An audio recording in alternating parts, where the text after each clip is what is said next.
Thank you, Mr. Raven. Much appreciated. What we've got this afternoon is the legal panel, and we will be addressing various issues that we believe are important to all board members, all trustees, all regents.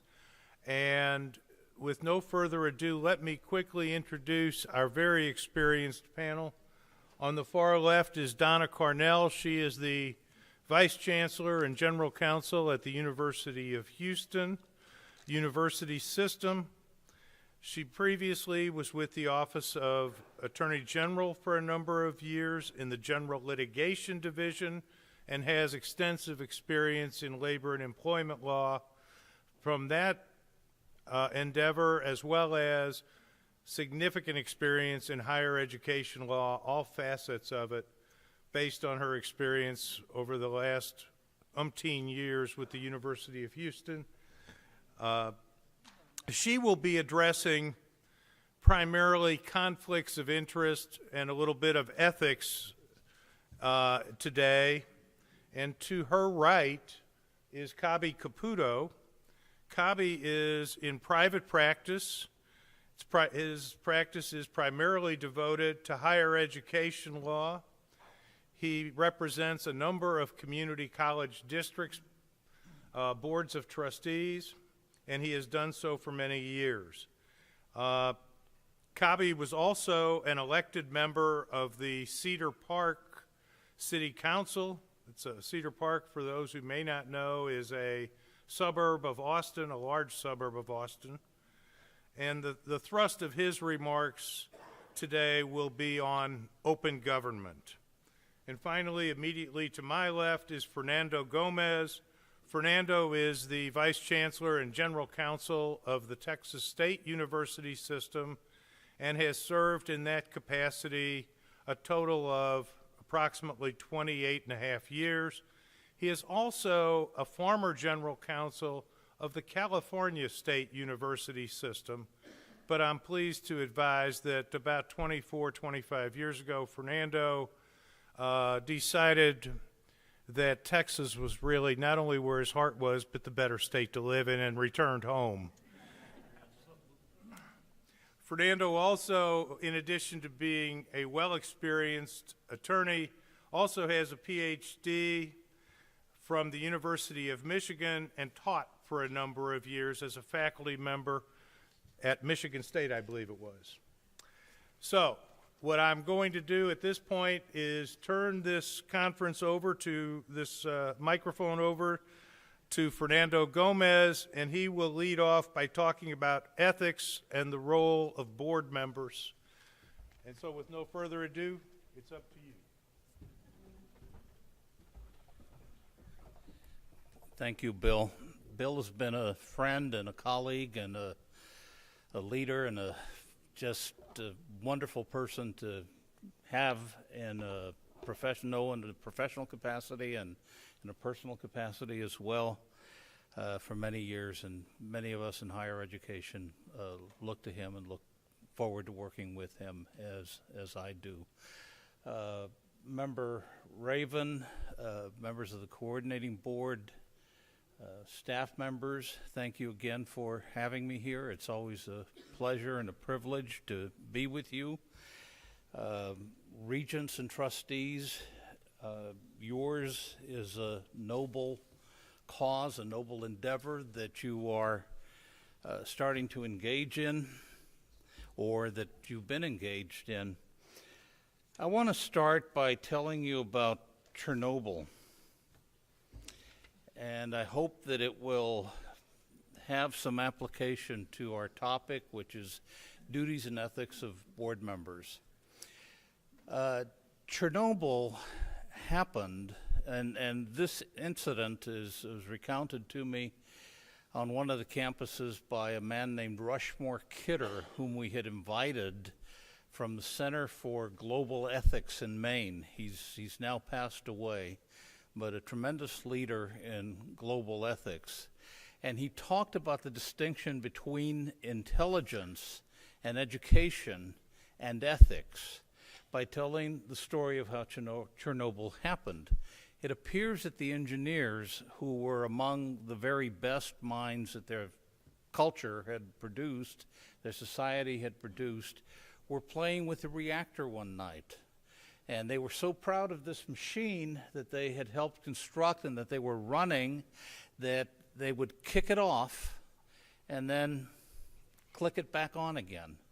And they did that several times. Each time they let it heat up a little bit more. And they were so proud that the backup systems of the backup systems of the backup systems were working. This was a marvelous human achievement as they saw it.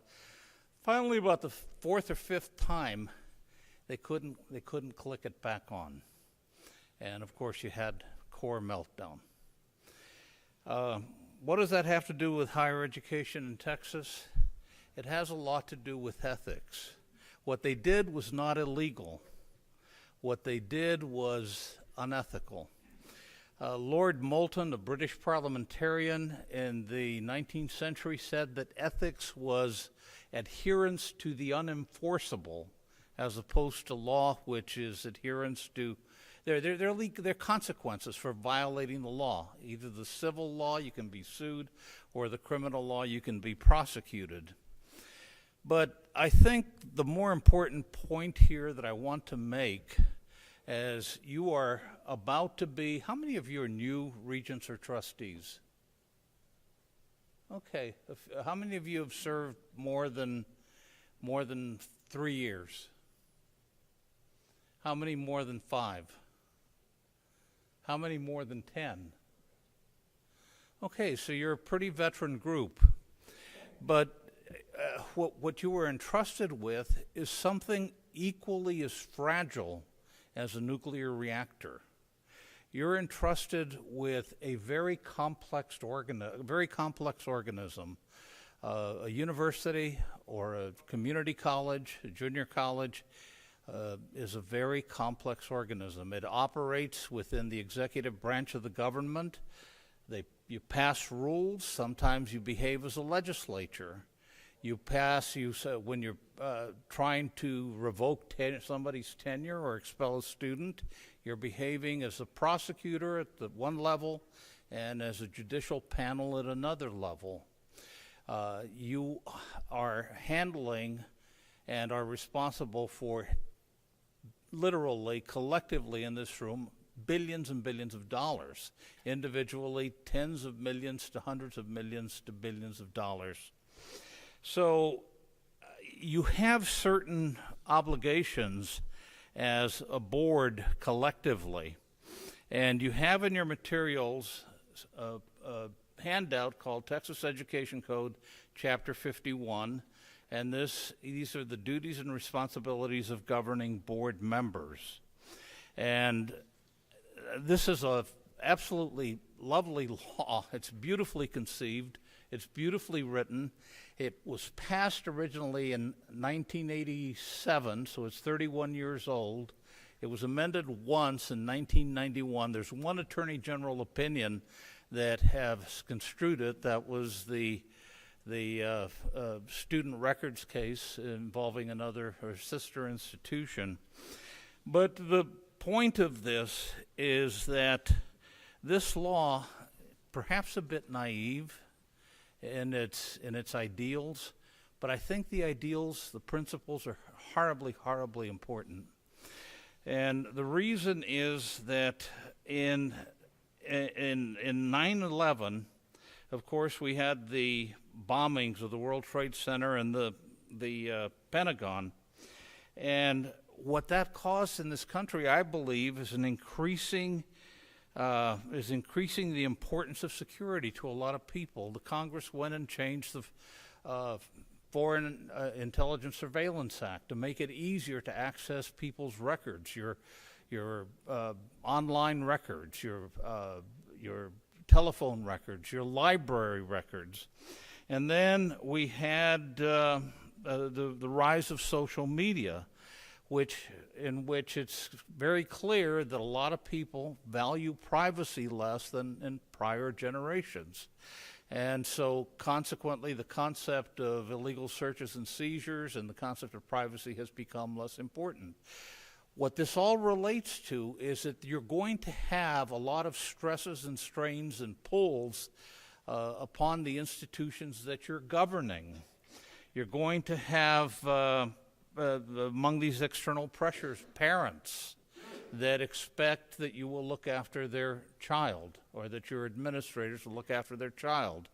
The common term is helicopter parent, but these are folks that believe that we actually stand in loco parentis with respect to their children.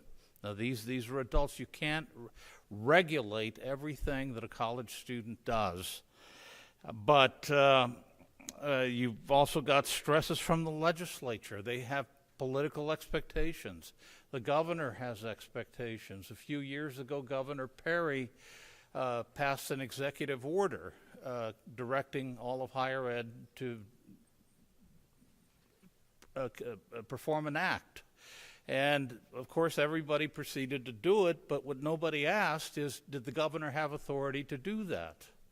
And the Texas law will, you'll find that perhaps the authority was not there for that particular mandate. The point I'm making is that you have pressures there. You have pressures from faculty. You're going to have pressures from political groups. Within the last year, at one of my campuses, year and a half, we have been assailed on free speech issues from the right. People expressing their viewpoints. We've had been assailed by people from the left expressing their viewpoints. And what we do as an institution is we try to accommodate the viewpoints of everyone, whether we agree or disagree. But there are going to be pressures against people that are going to call you up asking you for football tickets. And I'm so sorry somebody mentioned the University of Michigan, of which I'm very proud, obviously, but just don't anybody mention that school down south of there for me. In any case, you've been given a trust. Now let's talk about what the responsibilities are that you've been given. This law says that governing boards have a traditional role, and these are lay governing boards have a traditional role, and the roles are fivefold. One is to guard your institutional independence and the right to manage your own affairs through administrators and employees of your own choosing. So when the governor that appointed you calls you about expressing an opinion, what you should do is you should listen and pay attention to what he says or what alumni say. Listen. But you must go into that boardroom and exercise your collective judgment and exercise your individual judgment as a regent or a trustee. But you have to guard your independence, and the expectation oftentimes is that these external forces are wanting you to do something that you may not agree with. But you do not do necessarily the political thing or the expedient thing. You do, and you're supposed to do what's right in your collective judgment for the institutions. Now, Kabi is going to tell you in a few minutes about how boards operate, and I know that you know how boards operate. In Texas, majority vote with a quorum present where the business has been posted. And we're going to talk about that in a minute, but that's how these boards operate. You're supposed to enhance the public image of the institution. You are supposed to act to enhance the image, and I'm skipping along here. You also have a fiduciary obligation with respect to the funding and the handling of the monies that you do handle. I want to talk about the duties and ethics of board members. These are 4 points, subdivided into 16 points. And the first is the general authority and duties of board members. Now, the reason that we have ethics and the reason that we have this kind of training is for one reason. You have power.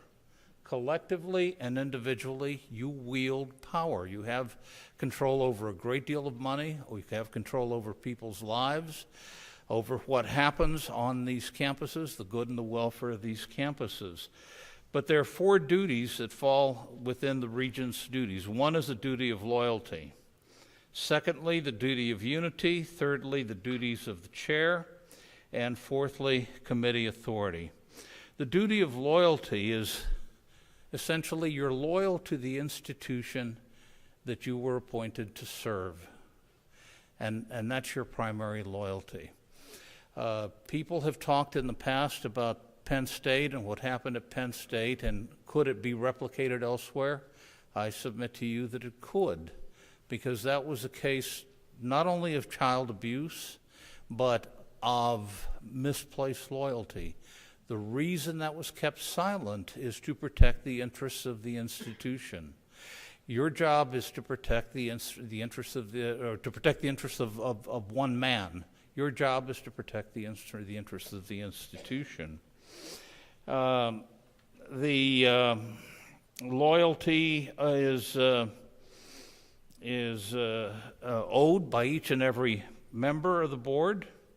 You're appointed by the governor, as you know, with the advice and consent of the Senate, or elected by the people. You're state officers. It's difficult to remove you, and the reason that these mechanisms are in place is because it's so important. The job that you do is so important. The duty of unity. When a majority of the board speaks, and a majority of the board has voted on a matter that's properly before it, that is the final word of the agency. There's no question. You can ask the board to reconsider at some point in the future, or somebody can come and ask that you modify an order at some point in the future, but that is your decision. And if you happen to be in the minority, well, I'm very sorry that Texas law does permit a minority member on any issue to have the chairman of the board put into the minutes of the governing body that dissent. And you may express that dissent, and that's proper, but you may not go beyond that. You may not undermine or subvert the will of the majority in any way. No one may do that, because that is how you operate. Maybe you can carry the issue another day, but that is how you're supposed to operate. The duties of the chair essentially are to represent the board in between meetings, and to express the sentiments of the board, and to explain to the community. This is in the education code, to explain to the community and to others, and as a liaison to the coordinating board. It talks about the coordinating board, to explain the dealings of the board, to address them with the president or the chancellor, as the case may be, or the commissioner, as the case may be, but to address those issues in a public forum as necessary. But that does not include the expression of a disagreement with the board. I can tell you that with respect to committee authority, the boards are going to operate through committees, and that's a proper way to operate. We have within the Texas State University system a consent agenda that we utilize, and we run our business through finance committees, academic affairs committees, and so on. And so that's certainly a proper venue in which to iron out differences.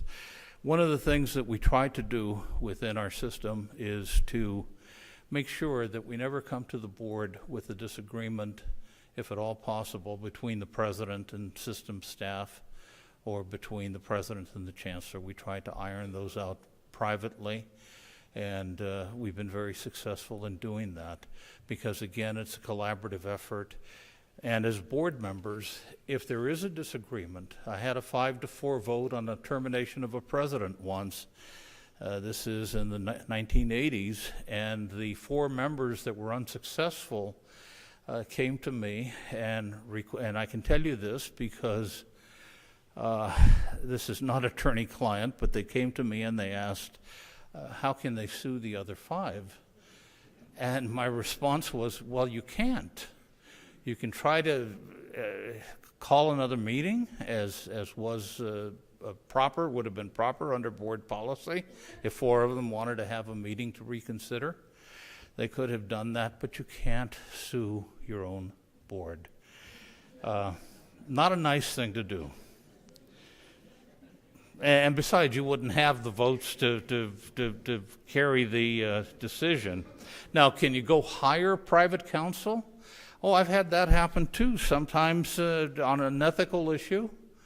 I'm not going to say it was with this board, but I have represented a number of boards over the years, and one of the boards that I represented, they had an issue where somebody actually went out and hired private counsel, filed a lawsuit in district court, federal district court in Houston, in the Southern District of Texas, and attempted to take the agency to task. And needless to say, that was quickly dismissed. But I guess what I'm saying is, if you lose on an issue, be a good sport about it. Your board has spoken, and that's it. And you move on. Now, conduct at board meetings, you have a right to speak. You have a right to be heard, whether you're in the majority or the minority. You have a duty to listen. If somebody disagrees with you, don't interrupt, obviously. You have a duty to listen respectfully to the views and the opinions of the other person, the recommendations of others that you don't disagree. It's not personal.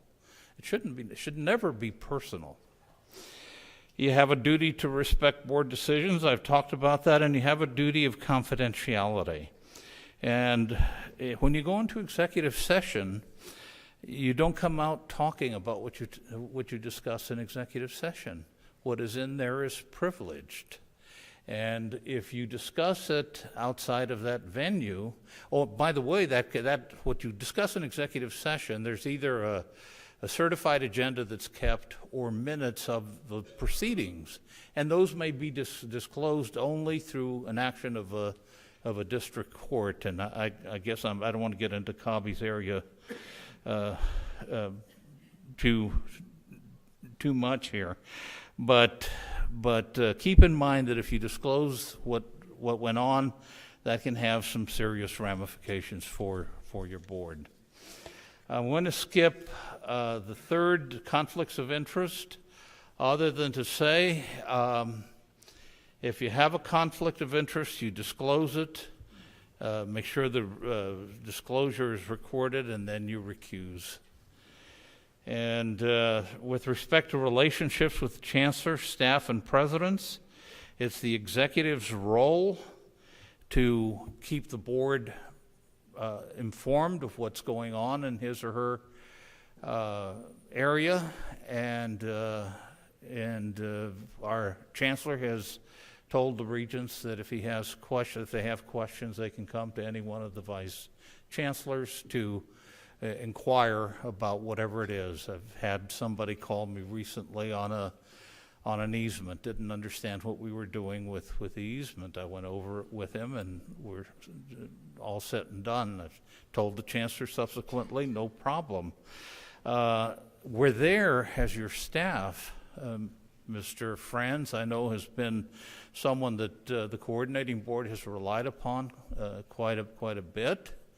And but we're there as your staff to help you, and to help you to understand the issues, and to formulate questions if you have questions, or to express viewpoints, whatever it is. I don't have a personal stake, and I don't think any of my colleagues have a personal stake in any matter that ever comes before our board. The thing that I've found particularly rewarding over the years is that my board has never come to me or has never made it's never raised political or ideological issues. About the closest that we've ever come is about 15 years ago we had, when CNN was well established, and I guess Fox News may have been 20 years, the years kind of go by. And he was very concerned because in the University Hotel at Sam Houston, they had CNN on their cable network, and he wanted to know why they didn't have Fox. Okay, well, that was a good question, but he raised an issue. And he was a very conservative gentleman, but which is fine. Whether you're conservative or liberal doesn't matter. But the following year, he went to stay in that hotel and found that the university had arranged to have Fox on its cable network. If you have a problem, ask. Tell what you want. Tell what you need. But don't bring your political ideology, your personal ideology. I had to write a birth control policy in the 80s. A good Baptist dean that was on the board from Baylor and a very devout Catholic accountant from San Antonio decided that the only thing that should be dealt with on the campuses was, with respect to student health, was abstinence before marriage. In the height of the AIDS epidemic, I didn't like writing the policy, but I wrote the policy anyway. I tried to tell them, and they wanted the policy written. When I returned from California, we got it undone, but if you have a majority that passes a policy, you have to follow it. But I guess what I'm saying is, what you should be doing is looking at the issues. I guess the key point is just looking at the issues, familiarizing yourself with the issues. You're going to be responsible, or may be responsible at some point, for the actions of your board. But it is a collective endeavor. You are to do policy, and beyond policy, the implementation of policy, of course, belongs to the administration. Examples of policy: the opening of a satellite campus, the hiring of a president or chancellor, whether to sell land on an interstate. What is not policy is termination of a vice president or dean, student discipline, free speech. You may not like, you may be a very devout Democrat or a very devout Republican. Doesn't matter. If somebody says something you disagree with on the campus, or some group comes on the campus and says something you disagree with in the free speech area, I'm very sorry, but that's just the nature of the academy. You don't get into that. That's something that you can ask. How is this being handled? First question I would ask is General Counsel aware of this? Student discipline, again, strategies for retention. But the board's role is pretty well defined. It's an important role. It's a critical role to the functioning of these institutions. And the only thing I can tell you, and I think I've told you this before, is the one action you must never, ever, ever take is getting your general counsel fired. Because I won't tell you, a fleet of angels will lose its wings on that one. I want to thank you very much.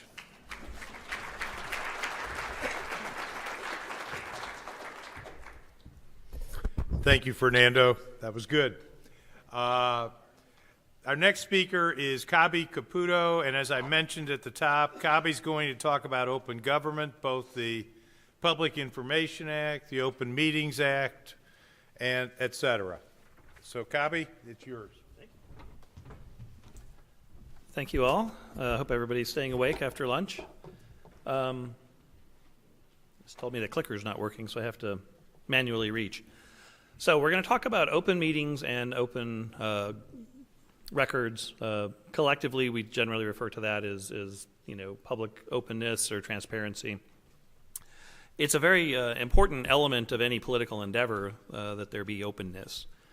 The way the laws have been put together can be a little clunky and can make life difficult for you as an elected or appointed official in conducting business. The intent behind it is sound. The intent behind it is that the people should get to see what you're doing, to be able to know what you're doing before you do it, and to watch you as you do it. So to that end, the statute gives a lot of words that we think we know what they mean until we look at what the legislature defines them as. So the first thing is, under open meetings, what is a meeting? And a meeting is defined in the statute in this very complicated manner. It's a deliberation between a quorum of the governmental body or between a quorum of the governmental body and another person. So let's stop right there. So it's when you guys are talking to each other or when someone is talking to you. So it's not in the old days we used to think, oh, I'm just receiving information. I'm not deliberating because I'm not talking to the other elected officials or appointed officials about it. The legislature specifically put this in here to stop that. Receiving information from a third party is still a meeting if there's a quorum involved. And then if the conversation, the deliberation, involves public business over which the governmental body has supervision or control. So it's not just whether you take action. Again, that was kind of in the old days we would sort of fall back on, but we didn't take any action. We were just discussing it, but we didn't do anything. And we'll do that later. In another meeting, we'll take the action. That'll be public. And again, the legislature put the kibosh on that and said, no, even if you're just talking about public business, the public has a right to observe what you're doing and to be part of that if there's a process for them to do that. So that's a meeting. One of the definitions or words that's in there is quorum. A quorum generally is a majority. You might want to check with your council. There are cities tend to have this more so, but some charter provisions in cities define quorum differently. And then sometimes there's certain actions that have to be taken. You have to have a supermajority present and things like that. So, but by and large, if you find yourself in a room with a majority of the other people with which you serve, and there's public business being discussed, you are potentially a quorum deliberating and therefore having a meeting. And unless it's been posted, it's not an open meeting. So let's go on. So what does it mean to deliberate? This is where the legislature gets fun. Deliberation means a verbal exchange during a meeting, but wait. Isn't a quorum defined as a meeting is defined as deliberation? So the definitions actually contain each other. And there's nothing we can do about that. So deliberation means a verbal exchange during a meeting, again, between a quorum of governmental body or between the quorum and another person concerning an issue. So that's the bottom line. If you're going to talk public business that is relevant to your agency, your institution, you're engaging in a meeting as long as there's a quorum of you present. The legislature helps us out a little bit, and they define some things that are specifically not meetings. And this is good because people always ask, hey, is this a meeting? Am I going to get in trouble? So first one on there is a social function unrelated to the public business that is conducted by the body. So theoretically, all of you could go to the Sizzler if you wanted to on Tuesday night and have dinner together. You just can't talk any public business. And so what are the odds that, 5 or 6 people who serve on a governmental body together are going to go have dinner and no one's going to talk about business? And then you have to confront the fact that, if some person is there with their camera and they take a picture of the 5 or 6 of you sitting at a table, they just have to throw it out on social media that you guys were there. And then you've got to try to defend yourself. And how do you defend yourself to say, but we didn't talk public business? You're trying to prove a negative. That's really difficult. It puts you on the defensive right off the bat. So most people follow the general rule that we just don't get together in groups of a quorum. It's really the only safe place to be in is if that's not at a regular meeting or one of these other things here that we're going to talk about that are not meetings, we just don't get together in groups of a quorum. And that can be difficult. When I served on the city council, I served with a lot of people who are friends of mine. And we got to the point where we just wouldn't see each other a lot outside of the city council meetings just to prevent anybody from implying that we're all getting together in groups. Another one that's not a meeting is the attendance at a regional, state, or national convention or workshop. So this, if you have a quorum of your body here today, this is technically not a meeting. They threw in press conferences, by the way. That was not there until, I think, two sessions back.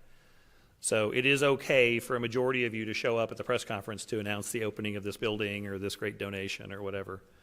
And then attendance at a candidate forum, appearance, or debate to inform the electorate, that's a very new one. I think that's just one session old. And that came up a lot because in the elected world in community colleges or cities or things like that, you know, people want to go to the candidate forum. They want to see who's running for office. They want to see what they're going to say. And if a majority of you showed up there, even though you may not have been sitting together, even though, you know, some of them were actually candidates and are up on the dais, you're still in a room together where public business is being discussed. That's technically a meeting. So the big if is formal action can't be taken during any of these things that are not meetings, and any discussion of public business is incidental. So like here, right now, we are engaging in a meeting because I'm talking to potentially a quorum of some of you about something that is public business. And so this would arguably be a meeting, except it's covered by this exception. So the incidental conversation of me talking to you about this topic makes it not a meeting. And that's, again, all of these are pretty easy. You can say, oh yeah, we just attended that conference, or I was just at the press conference, or I was, you know. It's harder when it's just dinner, a social function, but that is technically legal.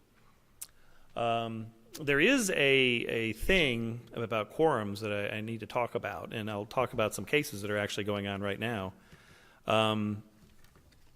It's not just if all of you are together at the same time. So if there's a quorum of you that are meeting in groups, especially if you're meeting in groups smaller than a quorum intentionally to not have a quorum present, that's what we call a serial meeting. There's also something called a walking quorum, which is similar to a serial meeting. A walking quorum could be, you know, I serve with Bill and I talk to Bill about something, and then Bill goes and talks to Fernando, who's also on the board, and I go and talk to Donna about it. We've put it together a daisy chain of conversations that would constitute a quorum under the way the law is interpreted. So there's a couple of cases about that. There's one that just happened earlier this year. In January, I think it was, 6 members of the City of Pasadena Economic Development Corporation were indicted for violating the open meetings law. And what they did was, there was a developer who wanted to develop something, and he wanted to meet with them ahead of time. And so they set up meetings of 3 of them in the morning and 3 of them in the afternoon. So no, there was never a quorum there at one time, but a quorum of them met with this individual, and that's what they've been indicted for. So that happens quite a bit. You should be cautious about that. If outside people are contacting you and saying, hey, we'd like to talk to you about this thing we want to do for you, or this thing we want to do with your institution, you would be wise to ask, who else have you talked to about this? Or how are you setting up meetings with other people about this? As a city council member, I used to get developers that would send things, they'd send emails that literally say, in order to not violate the open meetings law, we're going to meet with you in groups less than a quorum. And I would write back and say, well, you've just proven the offense, because part of the offense is knowing, right? You're knowingly meeting in groups less. I'm like, you've just done it. So I will not be attending. I'm turning this over to my city attorney. I advise you not to hold these meetings. And I don't know whether they did or didn't, but I never went. So I don't know what's happened with those folks. Like I say, they were indicted in January. I could not find any record that they've been tried yet. 4 of them are no longer on that board. They've been going through a lot of political upheaval in Pasadena.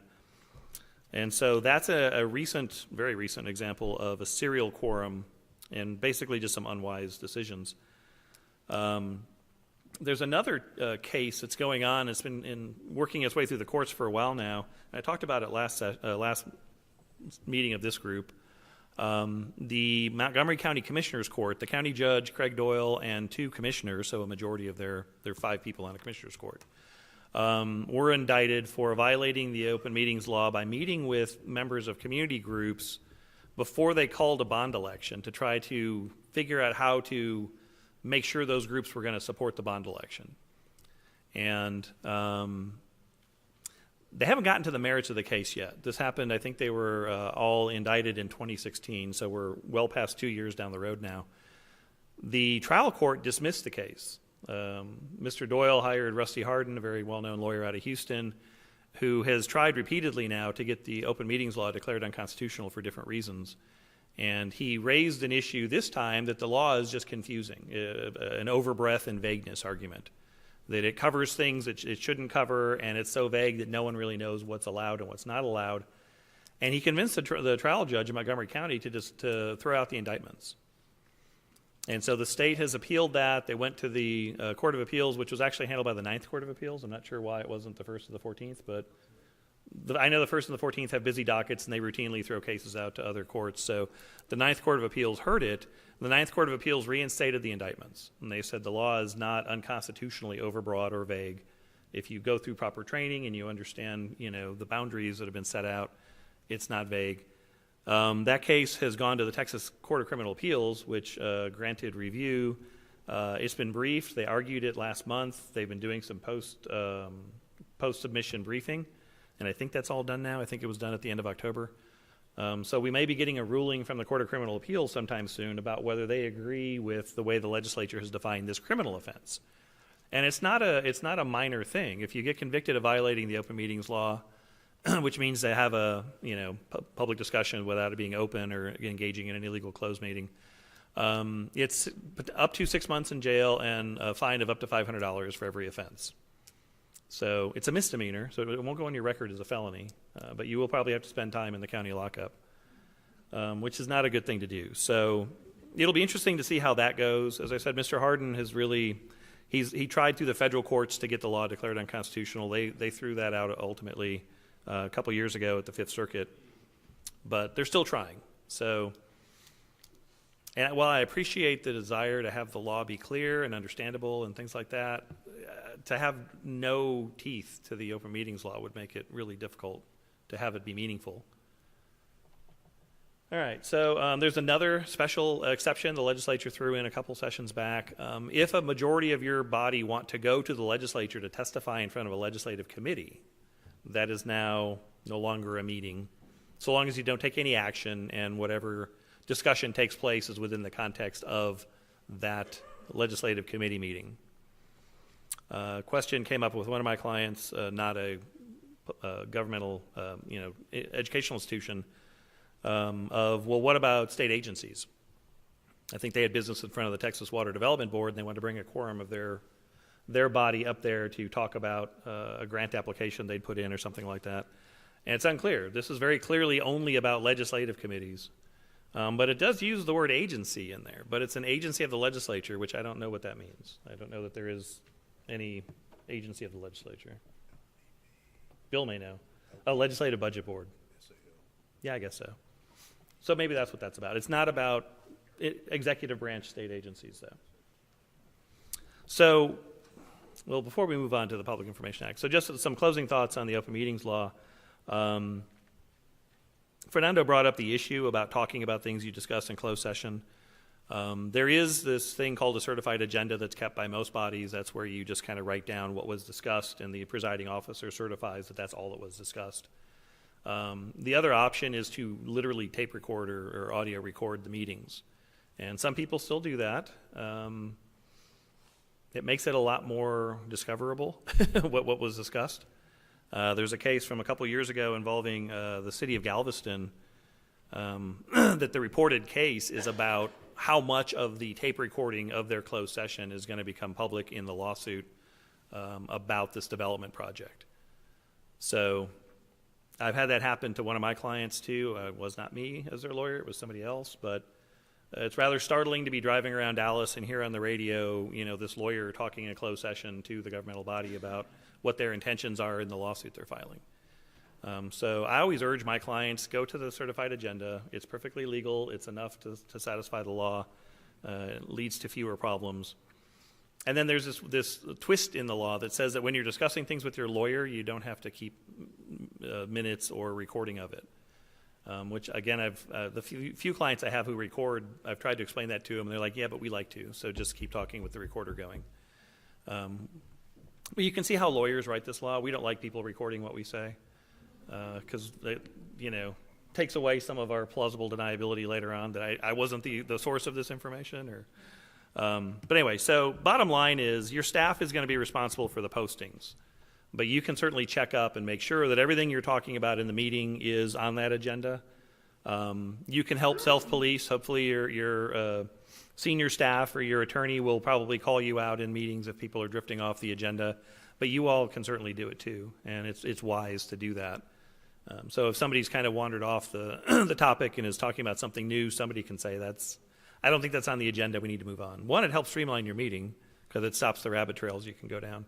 And two, it keeps everybody safe from potential prosecution. So let's move on to the Public Information Act. And this is an area where things have evolved because of technology. So information is public if it's created by, transmitted to, received by, or maintained on any device by an officer or employee of the governmental body in the officer's or employee's official capacity, or by a person or entity performing official business or governmental function on behalf of a governmental body, and it pertains to the governmental official business. So I highlighted or bolded on any device because that didn't used to be in there. And people used to try to say, well, my personal email is my personal email. I'm not going to turn over any emails I have on there about public business. That if I have a governmental email account, I'll turn all that over. And then they would go over and use non-governmental emails to conduct business.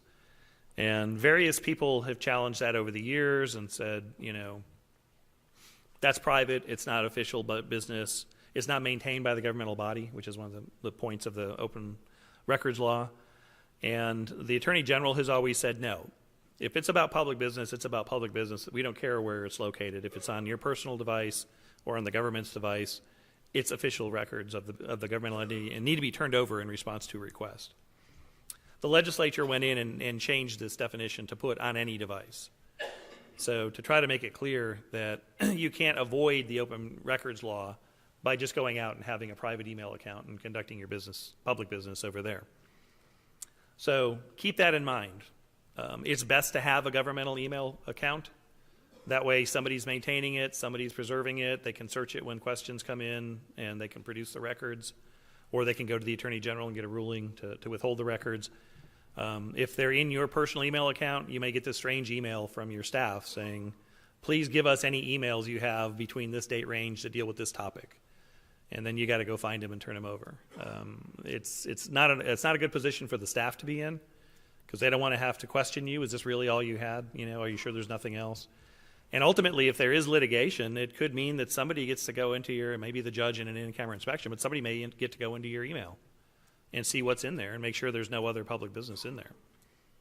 And then the other thing to remember on this topic is if you sent an email to somebody, it exists somewhere else. So even if you delete it out of your system, it may still exist somewhere else. And I'll talk about an example of that here in a minute. So public information also is defined to include email, internet postings, text messages, instant messages, or other electronic communications.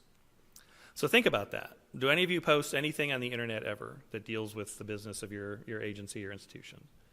Technically, that's a public record. I don't know how you retain that. I don't know how you maintain that. I don't know how you produce it if somebody asks for it. But the legislature thinks you should be able to.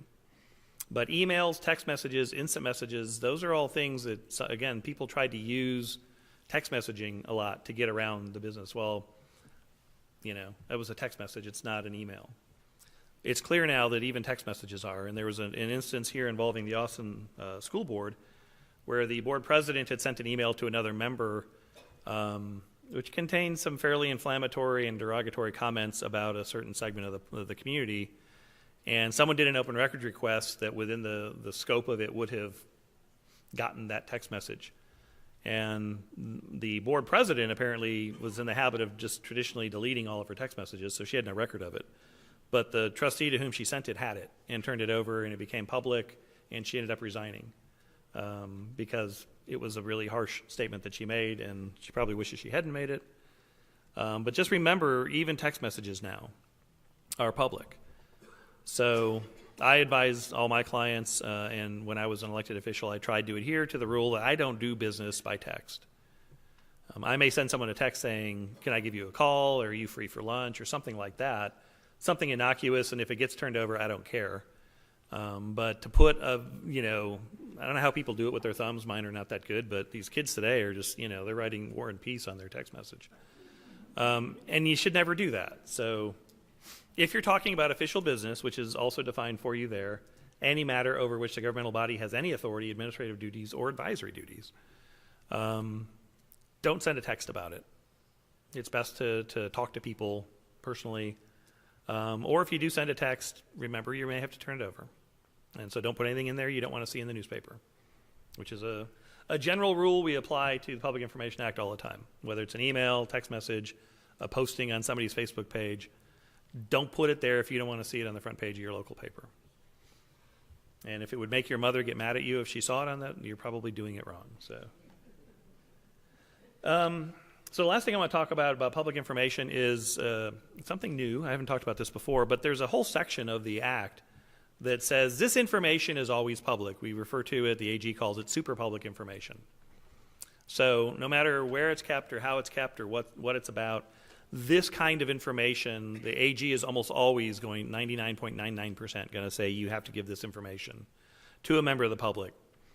So any completed report, audit, evaluation, or investigation made for or by the governmental body, there is an exception, 108, but by and large, your audit reports, investigative reports, things like that are at some point when they're completed are going to become public records.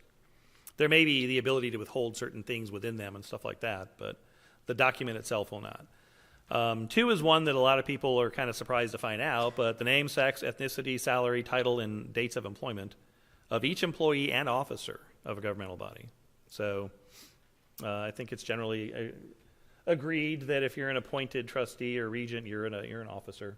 So the public, if this information is maintained by the governmental body, the school or institution that you work for, or for which you govern, it's going to be public information. And the Texas Tribune uses this all the time. They do requests to agencies for every employee's salaries, and then they post it on their website. You can go there and kind of look and see how much all these public employees make.